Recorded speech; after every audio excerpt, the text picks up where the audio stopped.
क्या आप जानते हैं कि ब्रह्मांड के प्रथम पूज्य भगवान गणेश की एक पुत्री भी है, एक ऐसी देवी जिन्हें प्रसन्न करने के लिए न तो 56 भोग चाहिए न ही कठिन तपस्या। वे केवल सवा आने के गुड़ और चने से प्रसन्न हो जाती हैं। लेकिन सावधान, इस माँ की पूजा का एक ऐसा नियम है जिसे तोड़ने पर राजा भी रंक बन जाता है। आखिर क्यों इस व्रत में खट्टा खाना महापाप माना गया है और कैसे एक दुखी बहू ने अपनी किस्मत की लकीरों को बदल दिया। आज की यह विस्तृत कथा आपके जीवन में संतोष और खुशहाली का नया मार्ग खोलेगी, तो वीडियो को अंत तक जरूर देखिए।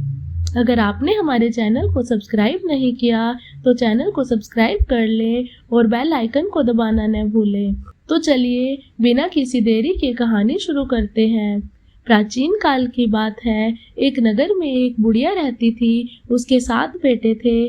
6 बेटे दिन रात मेहनत करके कमाते थे, लेकिन 7वां बेटा थोड़ा सीधा और सरल था, जिसे घर वाले निकम्मा समझते थे। माँ अपने 6 बेटों के लिए 56 भोग बनाती और उन्हें प्यार से खिलाती, लेकिन 7वें के साथ बड़ा अन्याय होता। माँ 6 भाइयों की थाली की जुटन समेटकर 7वें बेटे की थाली में डाल देती। वह सीधा बालक समझता कि माँ उसे अपनी थाली का हिस्सा खिला रही है।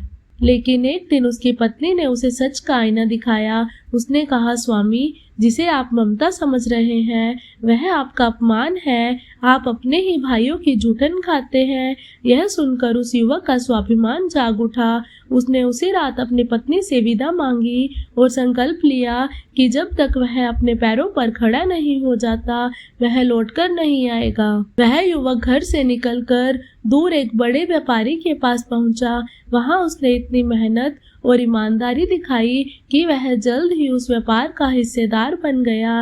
वह काम में इतना मगन हो गया कि उसे अपने घर की याद तक नहीं रही। इधर घर पर उसकी पत्नी पर दुखों का पहाड़ टूट पड़ा। सास और जेठानियां उससे दिन भर चक्की पिसवाती, जंगल से लकड़ियां कटवाती और खाने के नाम पर जौ की जली हुई रोटी और नारियल की फूटी हुई खोपड़ी में पानी देती। वह बेचारी हर रोज जंगल में जाकर रोती। एक दिन जंगल में लकड़ियां काटते समय उसने कुछ महिलाओं को व्रत करते देखा। उसने व्याकुल होकर पूछा, बहनों, ये कौन सी पूजा है? महिलाओं ने बताया, यह तो संतोषी माँ का व्रत है। 16 शुक्रवार तक श्रद्धा से व्रत करो, गुड़ चने का प्रसाद बांटो और याद रहे भूल कर भी खट्टा मत खाना। बहू ने लकड़ियां बेचकर सवा आने का गुड़ चना खरीदा और पहला व्रत किया। चमत्कार तो देखो, उसी दिन उसके पति को अपने पत्नी की याद आ गई और उसने बहुत सारा धन घर पर भेजा। 16वें शुक्रवार तक उसका पति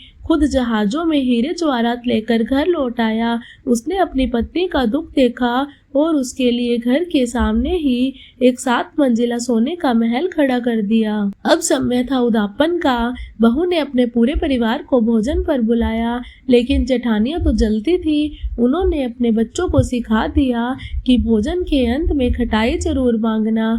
बच्चों ने जिद की, लेकिन बहू ने खटाई देने से मना कर दिया। तब बच्चों ने चोरी छिपे इमली खा ली। खटाई खाते ही माँ संतोषी का क्रोध फूट पड़ा। अचानक राजा के सिपाही आए और बिना किसी जुर्म के उसके पति को जेल ले गए। बना बनाया महल ढहने लगा। बहू समझ गई कि यह किस वजह से हो रहा है। वह नंगे पैर दौड़ती हुई माँ के मंदिर पहुंची और रोकर माफी मांगने लगी। माता ने उसकी पुकार सुनी और दोबारा उद्यापन करने को कहा। अगले शुक्रवार बहू ने बड़ी सावधानी से दोबारा उद्यापन किया। इस बार किसी ने खट्टा नहीं छुआ। माता प्रसन्न हुई, पति जेल से रिहा हुआ और माँ संतोषी ने साक्षात प्रकट होकर सबको आशीर्वाद दिया।